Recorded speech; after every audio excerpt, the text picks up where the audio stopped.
영화배우였던 아놀드 슈왈제네거는 어느 날 그에게 비극적인 결말을 가져다줄 운명 같은 전화를 받게 됩니다. 암살을 당했던 존 F 케네디 대통령의 여동생이 아놀드에게 직접 전화를 걸었습니다. 자신의 조카인 마리아가 당신을 테니스 대회 선수로 추천했다면서 대회에 초대했습니다. 아놀드는 자신의 기획사에 연락해서 참가해야 하는지 물어보게 됩니다. 홍보 담당자는 무조건 가야 됩니다. 굉장히 큰 기회가 될 수 있을 것이라고 얘기합니다. 대회에 간 아놀드는 마리아 어머니로부터 환영 인사를 받게 됩니다. 우리 딸 마리아가 당신을 엄청 좋아해요. 그의 아놀드는 아까 보니까 당신 딸의 엉덩이가 엄청 이뻤어요 라는 어처구니 없는 말을 하게 됩니다. 마리아의 어머니는 웃으면서 고개를 돌렸지만 아놀드는 당시 살짝 일그러진 그녀의 표정을 봤었다고 합니다. 마리아가 다가와 같이 바다에 놀러 가자고 했습니다. 둘은 전용기를 타고 바다로 가서 보트를 타고 수영을 하면서 사랑이 시작되었습니다. 이후 아놀드는 자신의 운명을 바꿀 영화 터미네이터를 만나게 됩니다. 여기서 훗날 아바타와 타이타닉으로 영화계의 거장이 될 제임스 카메론 감독과도 처음 만나게 됩니다. 하지만 당시 제임스 감독은 무명이었고 가난했기 때문에 터미네이터 대본을 1달러에 제작사에 팔았고 대신 이 영화의 감독을 꼭 자신이 맡게 해달라는 것을 조건으로 겁니다. 제임스 카메론 감독은 카일리스 역할을 섬세한 남자가 표현하는 것이 적합하다고 생각했지만 제작사 측에서는 아놀드가 카일리스 역할을 맡기를 강력하게 원했기 때문에 제임스는 아놀드와 만나서 일부러 싸운 후에 아놀드가 같이 일하기 힘든 사람이라고 하고 아놀드를 배제할 계획이었습니다. 아놀드를 만난 제임스는 아놀드가 굉장히 유쾌하고 매력적인 사람이라고 느꼈고 터미네이터라는 기계 역할에 대해 깊이 있게 생각하는 모습을 보고 감탄해서 카일리스 역할이 아닌 터미네이터 역할을 제안하게 됩니다.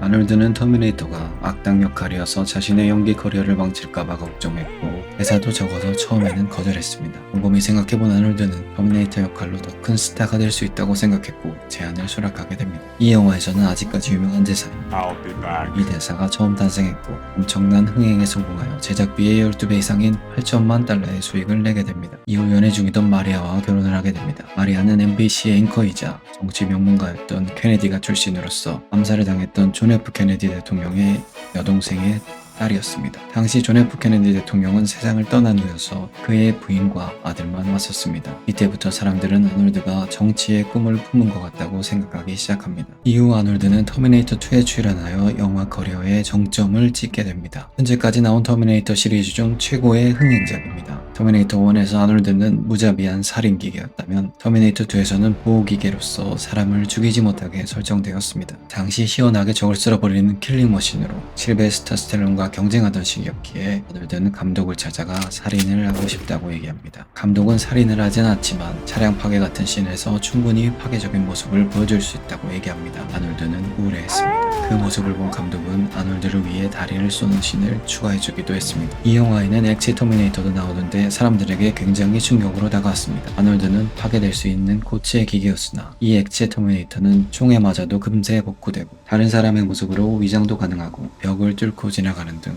엄청난 능력으로 당시 관객들에게 굉장한 공포감을 주었습니다. 1996년 아놀드의 최악의 해가 찾아오게 됩니다. 덜하기라는 영화의 주연을 제안받게 됩니다. 미완성된 80페이지 분량의 각본 초안을 받았고 그 각본에는 여러 낙서가 가득했습니다. 아놀드는 제대로 된 대본을 읽어보지 않고는 출연을 결정할 수 없다고 거절했습니다. 니콜라스 케이지에게 역할이 들어갔고 초대박이 났습니다. 훗날 인터뷰에서 가장 후회하는 것으로 덜하게 출연하지 않은 것이라고 밝혔습니다. 하지만 이 시기에 그보다 더 후회할 짓을 해버립니다. 가정부였던 밀드레드와 불륜 관계를 맺었고 가정부가 임신하게 됩니다. 당시 가정부는 다른 남자와 결혼한 상태였기에 아놀드도 가정부도 임신한 아이가 아놀드의 아이가 아니라 남편의 아이라고 생각했습니다. 몇 해 후 아놀드는 아내에게 이런 말을 합니다. 나 주지사가 되고 싶어. 부인인 마리아는 기겁했습니다. 케네디가의 저주 때문이었습니다. 존 F 케네디 대통령의 암살, 로버트 F 케네디 상원의원의 암살, 많은 비행사고 등 케네디가에는 비극적인 사건이 끊임없이 잇따랐고 마리아는 우리 가족에게도 이러한 비극이 찾아오는 것이 아닐까 두려워해서 반대했습니다. 마리아는 어머니에게 찾아가 상담을 했습니다. 어머니는 너의 남편의 야망을 막으면 남편은 평생 후회할 것이며 반대한 일을 가지고 평생 둘이 싸울 것이라고 말하며 남편의 야망을 지지하라고 오히려 마리아를 설득하게 됩니다. 그렇게 부인의 허락을 받은 아놀드는 한 쇼에 출연하게 됩니다. 아놀드는 터미네이터 홍보를 위해 이 쇼에 출연할 예정이었습니다. 그리고 아무도 예상하지 못한 주지사 출마 선언을 하게 됩니다. 쇼의 진행자도 몰랐고 아내도 출마 선언할 줄 몰랐고 뉴스를 보고 알았다고 합니다. 아놀드만 알고 있었던 깜짝 발표였습니다. 이것은 엄청나게 쇼킹한 발표였고 언론의 반응은 굉장히 폭발적이었습니다. 캘리포니아를 넘어 미국을 넘어 전 세계에 보도됐고 모든 신문과 방송의 헤드라인을 장식했습니다. 사람들은 배우가 정치를 잘 알지도 못하는데 어떻게 정치를 하지라고 생각하며 의구심을 품었습니다. 하지만 한편으로 기존 정치권에 대한 혐오감이 있었기 때문에 오히려 정치권에 오염되지 않은 아놀드가 캘리포니아에 정말로 긍정적인 변화를 가져올 수도 있겠다는 기대를 하기 시작하게 됩니다. 아놀드는 살면서 2대를 맞는데 여기서 처음으로 계란을 한 방 맞습니다.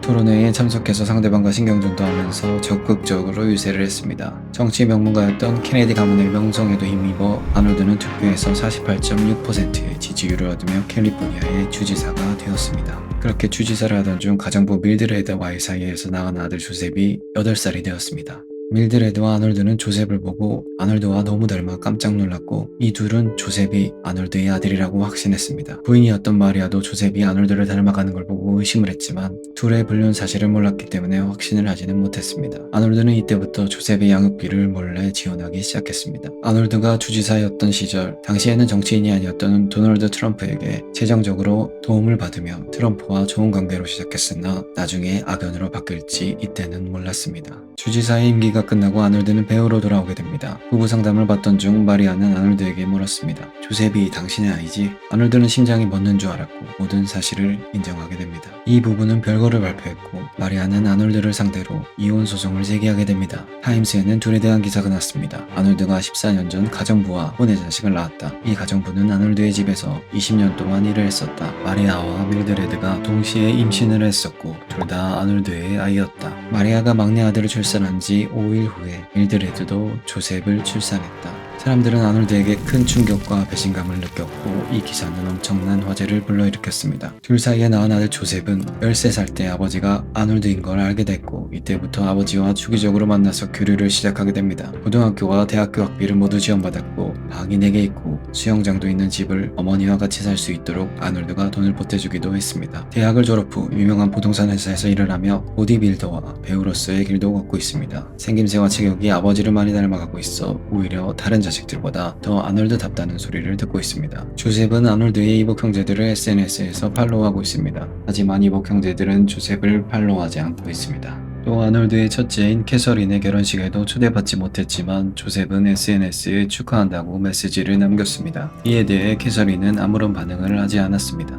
이러한 일에 대해 사람들은 불륜을 저지른 아놀드와 그의 어머니에게 죄가 있지만 조셉은 죄가 없다면서 이복 형제들을 비난하기도 했습니다. 첫째인 캐서린의 결혼 상대는 가디언즈 오브 갤럭시 주인공 크리스 프렛입니다. 즉 크리스 프렛의 장인어른이 아놀드 슈왈 제네거입니다. 마블 시리즈로 인기를 얻게 된 크리스 프렛은 터미널리스트의 주연 배우이자 총괄 프로듀서를 맡게 됐고 아놀드의 셋째인 패트릭과 이 드라마에 같이 출연하기도 했습니다. 패트릭은 배우이자 모델이며 사업가로서 다재다능하게 활동하고 있고 모델업계에서 같이 일했던 아비 챔피언과 결혼한 상태입니다. 패트릭만 유일하게 조셉과 조셉의 여자친구랑 운동하는 사진이 파파라치에 의해 공개되기도 했었습니다. 아놀드는 터미네이터 시리즈인 터미네이터 제네시스로 돌아오게 됩니다. 이병헌이 출연한 것으로 유명한 이 영화는 할리우드 제작사에서 오래전부터 눈여겨보던 이병헌을 이 영화의 빌런으로 캐스팅하게 됩니다. 살인병기로서 무표정하고 감정 없는 연기와 강도 높은 액션씬을 잘 소화해냈다고 호평을 받았습니다. 메인 빌런이었던 제이슨 클락보다 더 높은 평가를 받았습니다.